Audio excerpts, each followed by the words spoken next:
So today I am speaking with Falema Graham, affectionately known to the youth in Baltimore as Miss G. She is from the Career Development and Leadership Coaching for Youth and Adults, CDLC for short. She's considered an expert in the market with over 10 years of working with youth and career development.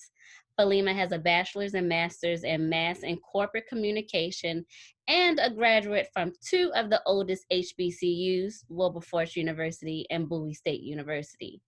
She has served and touched many lives and is now sharing her expertise with us today to help you all with your resumes.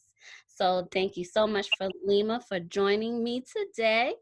No problem. Thank you so much for having us. Yep, no problem. So we want to keep this quick because we know that you all may be busy doing a whole bunch of stuff. So this is just a snippet of our conversation, and you can definitely tune in for more information where we may answer more questions, or if you have questions, we will leave our contact information for you to ask us. So first question that I have for our students, remember we're talking about like our seniors and recent graduates. What should they be including on their resume? Well, there are 4 things for sure that they should have on their resume, but I say 5. So one, you want to definitely make sure that you have your contact information on your resume. You want to know how many times an HR professional receives a resume and it doesn't have a person's email address or telephone number. How can they contact you, right? So you want to make sure that you're always putting your name, your address. You want to make sure that you put your email and your telephone number, a good telephone number. So if you personally are a person who has a voicemail that has a song on it, it's time to dead that right now. Yes. So you want to have it and it's professional, your name, your number, short to the, sweet to the purpose, right? All right, so an objective. The reason why I say an objective, it's really personal preference and you never know who your resume will get in the hands of. So you want to definitely make sure that you are tailoring your objective to the job that you're going for. You want to let them know that you have skills in X, Y, and Z, and that this is why you will be an asset to their company. Mm-hmm. Okay. Education. Now, I know some of you are just graduating from college. Some of you may be going into college and you're looking for a job, right? If you are graduating from college, I personally do not believe that you should put your high school education on there unless you have some insider information that the person that will be looking at your resume actually went to your school. Because if they went to your school, hey, they may pick you up just because they want to help you out, right? But unless you know of that information, leave it off, okay? You also want to put your areas of expertise now, or skills section, right? Some people, now that's the optional part. I think that if you're just graduating from high school or college or whatever, and you don't have a lot of work experience, this also may be a way for you to quickly note your skills and take up some of the room on your resume. And you want to make sure that you're also tailoring this to the skills that they're looking for. Shayna, do you have a copy of my resume that you can put up so everyone can see it? Because while you're looking through their job description, you may see some skills that, oh, wow, I know I can do that. I know I'm good at that. That is a place where you can put those small bullets just to let them know where you are doing well in areas where you really are good in. On mine, personally, you will see that I'm a problem solver. I am really good at case management. Most and all of my jobs have had some type of case management aspect to it. If the job is looking for someone who can take accurate notes or good notes or detailed notes, being a good case manager would be something that would be really good for them. Okay? And then the last but not least, greatest part of your resume is your work experience. If your work experience, you want to look at it like if you're making a stew, everything else is the potatoes and the carrots and the vegetables. The professional work experience is your meat. It's going to be the best part. If you didn't have the meat in a resume, then you definitely wouldn't get the job. So what you want to do is find a way to creatively relate your experience to the job that you are going for. And you also want to make sure, and just a small point, and then I'm going to get to our next question.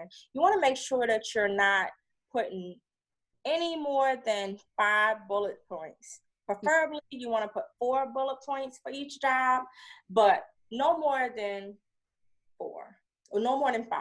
And then you also want to make sure that you have a header on each page where your contact information is on there, because let's just say someone prints out your resume and they make a mistake and drop a piece of your resume somewhere else. You want to make sure that they know that there are a couple pieces to your resume and which ones go with which.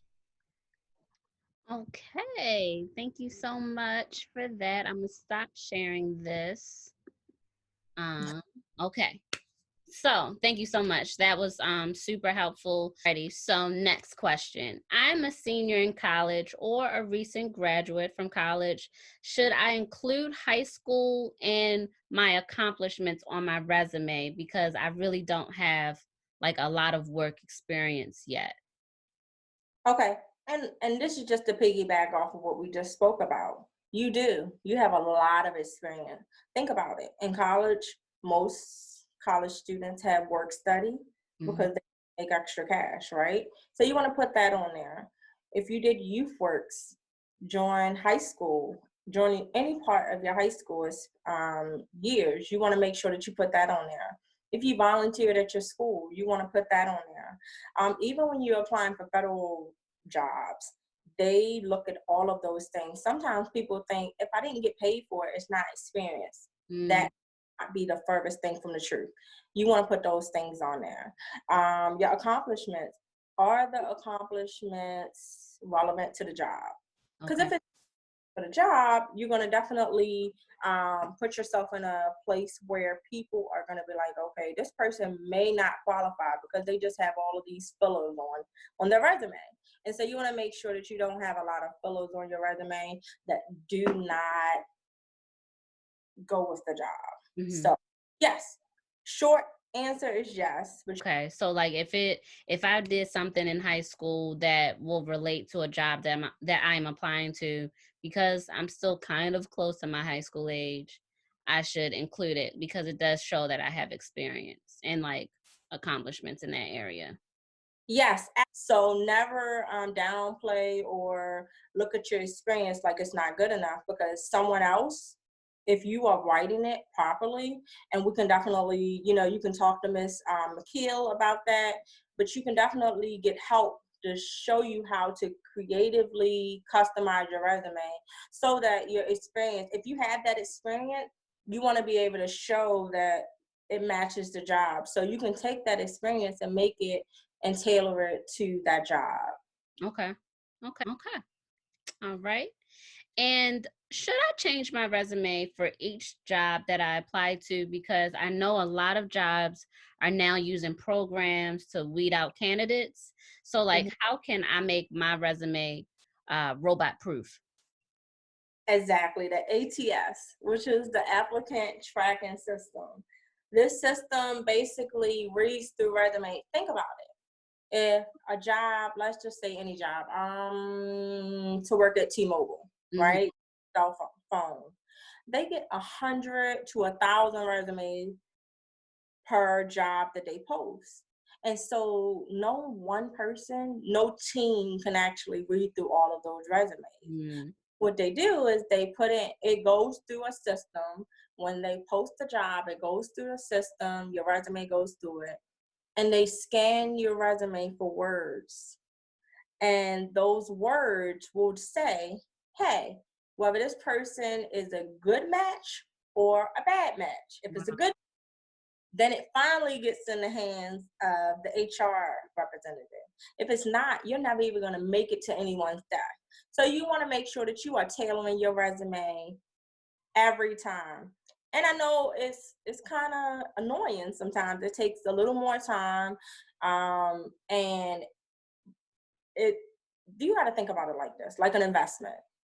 If you put $5 into something and you leave it there over time, it's going to take some time, right?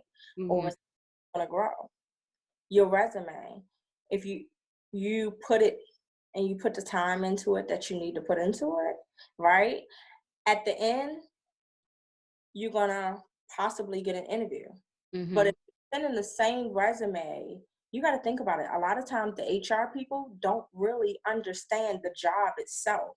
They just have the job posting and your resume next to them. Mhm. And so if they can't quickly skim through your resume and see that you have the skills that they're looking for, guess what? It's going to make it into the trash. So I tell people, you even want to make sure that you're using the same similar words that they're using in the Mhm. job, because I got looked over for a lot of jobs for a while, just simply because I said, okay, well, I've done this. They're looking for this. I'm going to get the job. Mhm.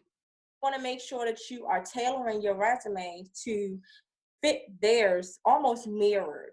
Not, you not want to copy and paste the whole sentence. That's not what I'm saying. But you want to make sure that you're using similar words so that it can quickly identify that you are someone who matches that qualification that they're looking for. And then when it gets into the hands of the HR person who may not be that familiar with your field, Mhm. qualify.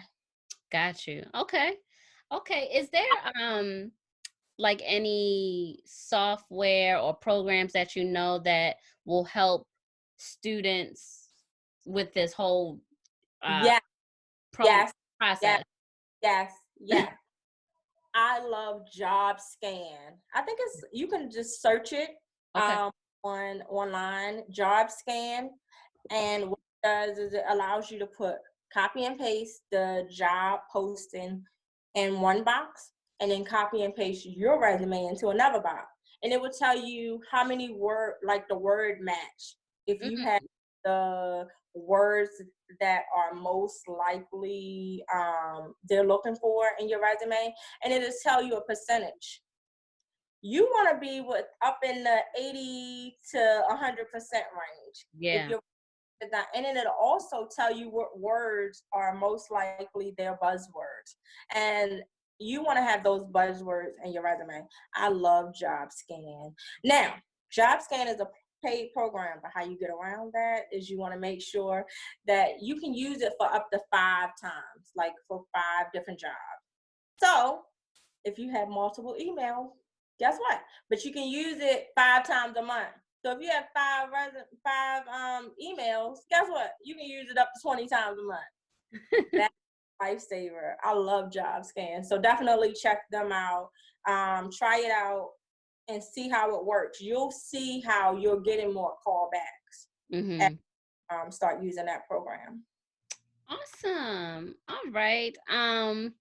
Thank you so much. I think we're going to cut it short right now. Like I said, if our students want to reach out for any help, can they reach out to you?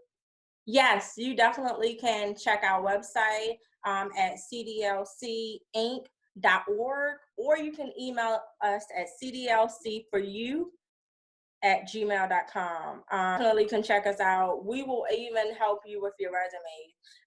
But you definitely want to make sure that you're using these. It's just these small tweaks. It's not anything major, but these small tweaks will help you along the way. And make sure you share this video with your friends and family. All righty. Thank you so much for speaking with me and sharing No, your wisdom. We really, really do appreciate it here at Building Steps. And we look forward to speaking with you again. no problem. Thank you guys so much for your time. Thank you.